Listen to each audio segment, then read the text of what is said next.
నంద్యాలలో ఇంట్లో మాయమై పొలంలో ప్రత్యక్షమైన చిన్నారిని పోలీసులు తల్లి చెంతకు చేర్చారు. వైఎస్ నగర్లో ఉండే 4 ఏళ్ల చిన్నారి ప్రణవి ఆదివారం ఆడుకుంటూ తప్పిపోయింది. ఊరంతా వెతికిన తల్లిదండ్రులు రాత్రి 9:30 గంటల ప్రాంతంలో నంద్యాల పోలీసులకు ఫిర్యాదు చేశారు. వెంటనే రంగంలోకి దిగిన పోలీసులు గ్రామంలోని సీసీ ఫుటేజ్ను పరిశీలించారు. ఊరి బయటకు ప్రణవి ఒక్కతే నడుచుకుంటూ వెళ్తున్న దృశ్యాలు లభ్యమయ్యాయి. అయితే అక్కడి నుంచి ఎటు వెళ్లిందనేది అంతు చిక్కలేదు. పోలీసులు డాగ్ స్క్వాడ్ను రంగంలోకి దించారు. రాత్రంతా గాలిస్తూ వెళ్లగా ప్రణవి ఆచూకీ ఊరికి 2 కిలోమీటర్ల దూరంలోని పొలంలో లభ్యమైంది. పాపను సురక్షితంగా తీసుకువచ్చి తల్లికి అప్పగించారు.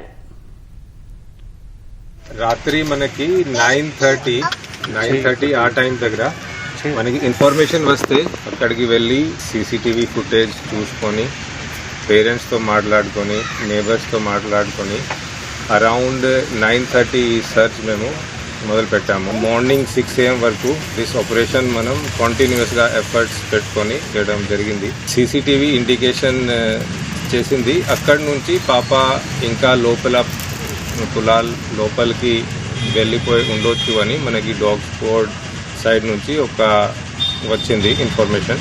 ఆల్మోస్ట్ మార్నింగ్ 6 AM పాప ఎక్కడ మనకి లాస్ట్ సీసీటీవీ ఫుటేజ్లో కనపడింది. అక్కడ నుంచి ఆల్మోస్ట్ 2 కిలోమీటర్ లోపల పొలాల్లో పాప మనకి ట్రేస్ అవుట్ అయింది. It is a matter of great satisfaction and happiness.